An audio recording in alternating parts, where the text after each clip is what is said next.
Hello प्यारे बच्चों, आपका बहुत बहुत स्वागत है मेरे चैनल पर। ठीक है, आज मैं आपको क्लास 9 के बहुत मोस्ट इंपॉर्टेंट क्वेश्चन करवाने वाली हूँ, मतलब निशान लगा के देने वाली हूँ। आप अगर इसको रिवाइज करके जाओगे तो आपको इसमें से क्वेश्चन आपको बहुत पेपर में देखने के लिए मिलेंगे। तो प्लीज़ एक बार इनको रिवाइज करके जाइएगा। मोस्ट इंपॉर्टेंट क्वेश्चन है, ये क्वेश्चन पूछे जाएंगे या इससे रिलेटेड आपसे क्वेश्चन पूछे जाएंगे। चलिए स्टार्ट करते हैं। सबसे पहले आपको बताती हूँ सिलेबस क्या है मिड टर्म का। 1 2 3 4 6 12। ठीक है, चलिए फर्स्ट चैप्टर आपका स्टार्ट करते हैं। इसमें से क्या इंपॉर्टेंट है, हाँ देखिए, सबसे पहले एग्जाम्पल नंबर 1 को देख लेना है आपको। ठीक है, करके जाने 1 मार्क्स में आपसे पूछा जा सकता है, और 1.1 में से 2 3 4। ठीक है, मैं आपको जल्दी जल्दी बताऊंगी ताकि वीडियो में आपका टाइम ख़राब ना हो और कम टाइम में आपको ज़्यादा नॉलेज मिल पाए। एग्जाम्पल नंबर 4, इसको भाई रट लो, आ सकता है। ठीक है, ये √3 में, √2 में, √5 में पूछा जा सकता है। ठीक है, तो इसी तरीके से आप यहाँ पे क्वेश्चन नंबर 3 को देख सकते हैं। अब आ जाओ आप 1.3 के एग्जाम्पल नंबर 7 मार्क कीजिए प्लीज़। एग्जाम्पल नंबर 7, 8 और 9 प्लीज़ इसको रिवाइज करके जाना है। ठीक है, अगर आपको कोई डाउट लगता है, कोई क्वेश्चन आपको नहीं आता है, तो आप मुझे कमेंट में बोल सकते हो। मैं आपको उसी क्वेश्चन की बस एक वीडियो पर्टिकुलर बना कर दे दूँगी ताकि आपको क्लियर हो जाए। और एग्जाम्पल नंबर 10 कि इरेशनल नंबर कैसे फाइंड किया जाता है। ठीक है, अब चलते हैं 1.3 में क्या इंपॉर्टेंट है। देखिए, इसमें से भी एक क्वेश्चन 1 मार्क्स में पूछा जा सकता है, इसको डिवाइड करने का। ठीक है, question number 3 most important question है, प्लीज़ इसको करके जाइएगा क्योंकि मिड टर्म का पेपर ज़्यादा टफ नहीं बनाया जाता है। अगर आप एनसीईआरटी अच्छे से करते हो आपको अच्छे मार्क्स मिल सकते हैं। क्वेश्चन नंबर 4 इसी से रिलेटेड है। 8 अभी मैंने आपको एग्जाम्पल बताया उससे रिलेटेड है। आप इसमें रैशनल और इरेशनल 9 क्वेश्चन भी एक बार देख सकते हो। अब आ जाओ एग्जाम्पल नंबर 12। देखिए बेटा, इसमें आपको ऐड करना बताया है कि ऐड कैसे किया जाता है। ठीक है, इसको करिएगा ज़रूर प्लीज़। और 13 में आपको मल्टीप्लाई बताया है और 14 में आपको डिवाइड। तो प्लीज़ करके देखिएगा कि मल्टीप्लाई में कैसे करते हैं, ऐड में कैसे करते हैं, डिवाइड में कैसे करते हैं। ठीक है, देखो कहने को तो ये वाले क्वेश्चन भी आ जाते हैं, अगर अदरवाइज़ बच्चा नहीं करना चाहता है तो उतने कोई खास नहीं पूछे जाते, तो मैंने इसको स्किप कर दिया। अब आ जाइए, देखिए ये फॉर्मूला है, प्लीज़ इसको एक बार रिकॉल कर लीजिएगा। ठीक है, और ये एग्जाम्पल क्वेश्चन नंबर 15, क्योंकि जिसको फार्मूला जिसको लर्न होगा ये बहुत इजी तरीके से कर सकता है।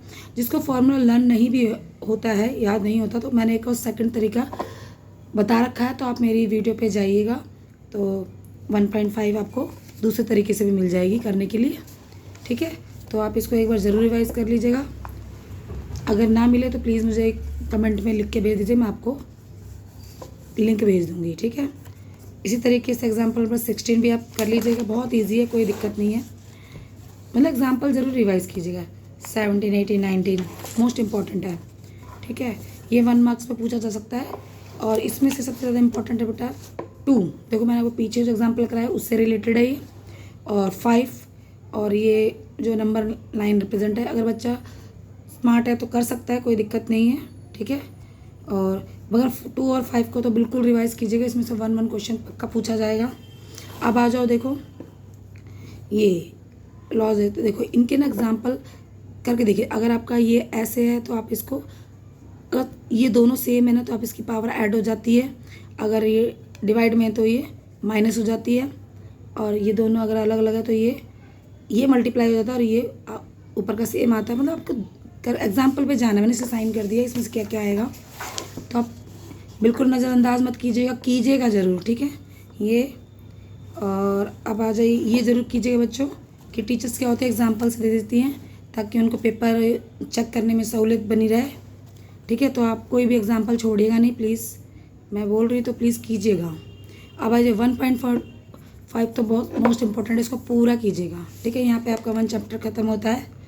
अदरवाइज़ कोई भी प्रॉब्लम होती है आप मुझे कमेंट के थ्रू बात कर सकते हैं, बोल सकते हैं। 2.2 पूरा रिवाइज कर लीजिएगा, इसके क्वेश्चन 1 मार्क्स में ज़्यादा पूछे जाएंगे। ठीक है, तो इसमें 3rd क्वेश्चन इंपॉर्टेंट है 2.1 में से।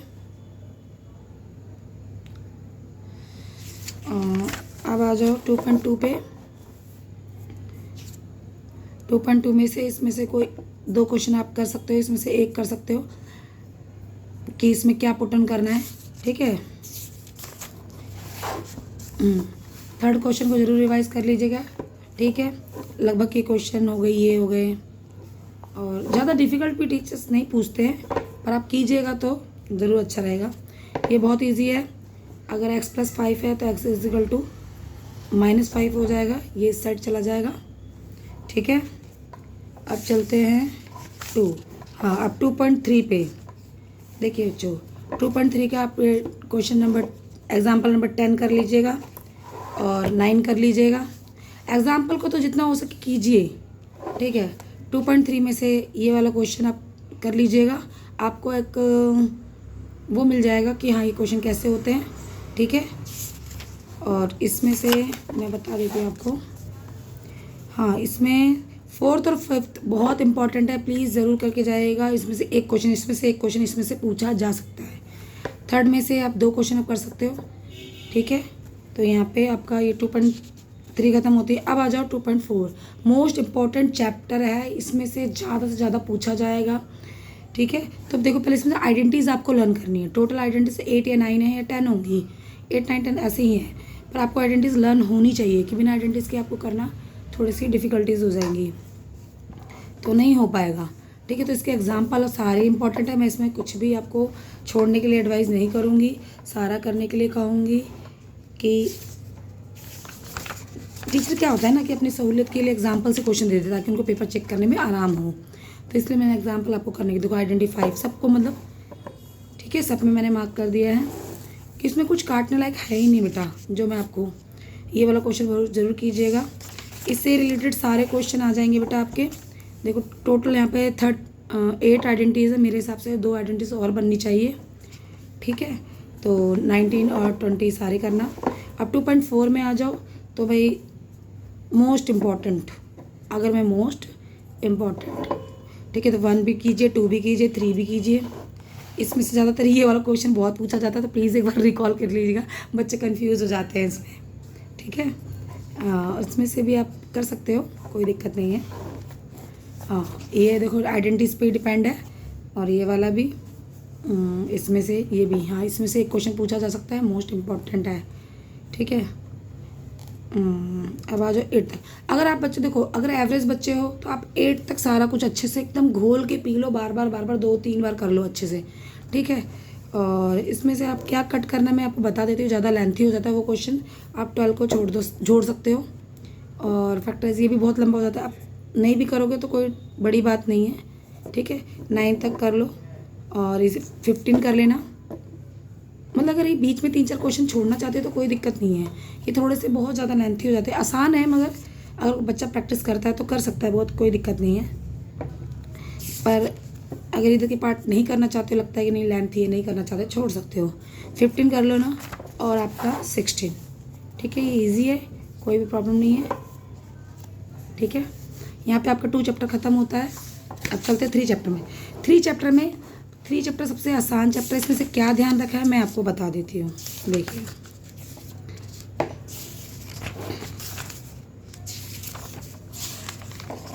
हाँ, आपको ये जो डायग्राम है ना, इसको बहुत ध्यान रखना है कि फर्स्ट में प्लस आता है, सेकंड में, थर्ड में, फोर्थ में, मतलब ये पूछेगा आपसे कि फर्स्ट पार्ट में क्या आता है। आपको कोई भी नंबर दे दिया, जैसे मान ले मैं आपको यहाँ पे एग्जांपल -5 -2, अब ये किस में आ रहा है, तो ये किस में आ रहा है, थर्ड में आ रहा है। किस में आ रहा है, थर्ड में आ रहा है। ठीक है, तो आप इसमें से 3.2 पूरी कर लीजिएगा, कुछ भी नहीं है, दो ही क्वेश्चन है आराम से। तो ठीक है, यहाँ पे आपका 3 चैप्टर ख़त्म होता है। अब चलते 4 चैप्टर में से। 4 चैप्टर में से भी बहुत ईजी है, कुछ भी बताने लायक ही नहीं ज़्यादा सा। अगर चाहो तो फर्स्ट क्वेश्चन एक बार 1 मार्क्स पे पूछा जा सकता है। तो इसमें 4.2 में भाई मोस्ट इंपॉर्टेंट की अगर सबसे पहले कहूँ तो 4th क्वेश्चन बहुत इंपॉर्टेंट है। ठीक है, और ये 1 मार्क्स में चेकआउट में पूछा जाता है, 1 मार्क्स में। और कभी भी याद रखो, वाई और एक्स आएगा तो फिर मैनेज सॉल्यूशन। ठीक है, तो 4.2 में से आप कर सकते हो। इसमें से ज़्यादातर ये पूछा जा सकता है, आप इसमें 2 क्वेश्चन जरूर करना, ये वाला कर लेना। ठीक है, 4 पॉइंट यहाँ पे 4 चैप्टर का भी डन। 5 आपका आ नहीं रहा। मैं देखो 6 में एक चीज़ मैं आपको बता दूं कि देखो इसके बारे में आप सबको पता होना चाहिए। अगर बेस पता है किसी बच्चे को तो बहुत आसानी तरीके से कर सकते हैं। Acute angle, right angle, obtuse. Acute क्या होता है? जो 90 से कम होता है, और राइट जो 90 डिग्री का होता है, ऑब्ट्यूज 90 से ज़्यादा होता है। स्ट्रेट एंगल 180 डिग्री का होता है। रिफ्लेक्स एंगल जो मतलब जो पार्ट बचा होता है ना उसे रिफ्लेक्स एंगल कहते हैं। ठीक है, 180 से ज़्यादा होता है। ठीक है, और ये देखिए figure 6.2, linear pair, intersecting, vertically opposite. तो मैं इसको बता दें, अगर ये देखो ये दोनों का ना मेज़र 180 डिग्री होता है। कितना होता है? 180 डिग्री होता है। ठीक है, और अगर ये आपका मान लो 70 है तो आप 180 में से इसको माइनस करके निकाल सकते हैं। बहुत ईजी है। वर्टिकली अपोजिट एंगल अगर ये 40 है तो आपका ये भी 40 माना जाएगा। ठीक है, और एक लाइन पे बना हुआ कोण 180 डिग्री का होता है। मैंने कोशिश की है जहाँ तक आपको बताने की अच्छे से। Intersecting line, non intersecting line. ठीक है, हाँ ये लीनियर एंगल है। ये 1 मार्क्स में पूछा जा सकता है आपसे। इसमें से क्या इंपॉर्टेंट है मैं बता दूँ। एग्जाम्पल नंबर 1 मोस्ट इंपॉर्टेंट, इसे पूछा जाता है रेशो वाले क्वेश्चन। देखिए, और एक चीज़ बता दूँ, 6.1 में से ज़्यादा कुछ काटने वाला नहीं है, ज़्यादा क्वेश्चन भी नहीं बेटा। 6 क्वेश्चन है, तो मैं तो कहूँगी 6.1 एक बार आप पूरी रिवाइज़ करो। कोई भी क्वेश्चन आपको नहीं आता है ऐसा लगता है तो मुझे आप कमेंट में लिख के भेज सकते हो। मैं आपको एक वीडियो उसकी पूरी बना के दे दूँगी अच्छे तरीके से। हिंदी वाले बच्चों को हिंदी मीडियम में, इंग्लिश वाले बच्चों को इंग्लिश मीडियम में। तो ठीक है, और इसका लगभग ये चौथा क्वेश्चन कई बार पूछा गया मैंने देखा है। और ये वाला भी 2 और 6 क्वेश्चन, इसमें खुद आपको डायग्राम बनाना पड़ेगा। ठीक है, फर्स्ट क्वेश्चन पर जहाँ तक अगर मेरी एडवाइस है तो आप लोग पूरा 6.1 पूरी रिवाइज करो। ठीक है, अब आ जाओ 6.2 पे। 6.2 में से आप ये क्वेश्चन मैंने देखा है, ये वाला एक बार रिवाइज ज़रूर कर लेना 6 क्वेश्चन। अब आ जाओ फर्स्ट क्वेश्चन आपका। ठीक है, और इसमें से आप 4 ही क्वेश्चन है। फर्स्ट 5 कोई इंपॉर्टेंट नहीं है तो आप इसे कट भी कर सकते हो।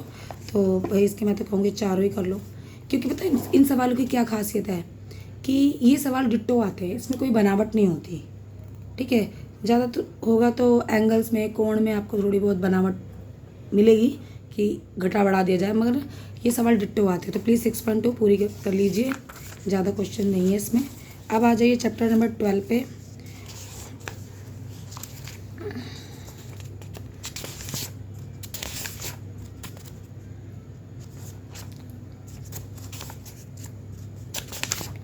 एक्चुअली थोड़ा सा ढूंढने में इशू हो जाता है तो माइंड नहीं कीजिए। हाँ देखिए 12.1 बहुत इजी चैप्टर है, इसमें भी कोई कटिंग करने की ज़रूरत नहीं है। आप इसे एक बार पूरा कर लीजिए। ये केस स्टडी में भी बनकर आ सकते हैं, तो ये भी कर लीजिएगा। इसमें से ज़्यादातर केस स्टडी बनेंगे आपके। ठीक है, और 6 चैप्टर से आपके केस स्टडी बेस्ड क्वेश्चन बनकर आएंगे। ठीक है, तो आप इसको पूरा कर लीजिएगा। इसमें मैं आपको कुछ भी नहीं बोलूँगी कट करना है। 8-10 क्वेश्चन है तो मैं इसमें कुछ भी आपको कट करने के लिए नहीं कहूँगी आप सारे क्वेश्चन करो। और अदरवाइज़ ज़्यादा इंपॉर्टेंट पूछते हो तो मैं एक बार फर्स्ट क्वेश्चन भाई सभी कर लेना, ये केस बेस में बन के आ सकता है। और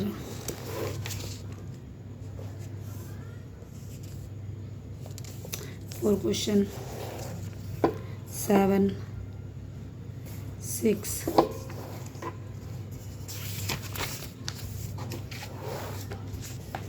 हाँ भाई इसको देखो हिस्टोग्राम वगैरह थोड़ा सा बना के डाटा दिखाना ताकि आपको अच्छे मार्क्स मिले। और बहुत बहुत धन्यवाद। अगर मेरी वीडियो आपको अच्छी लगी, मेरी नॉलेज आपको अच्छी लगी, लगता है कि हाँ आपको इससे कुछ बेनिफिट है, तो प्लीज़ मेरी वीडियो को लाइक कीजिएगा, सब्सक्राइब कीजिएगा मेरे चैनल को, और आगे वीडियो को शेयर भी कीजिएगा। राधे राधे।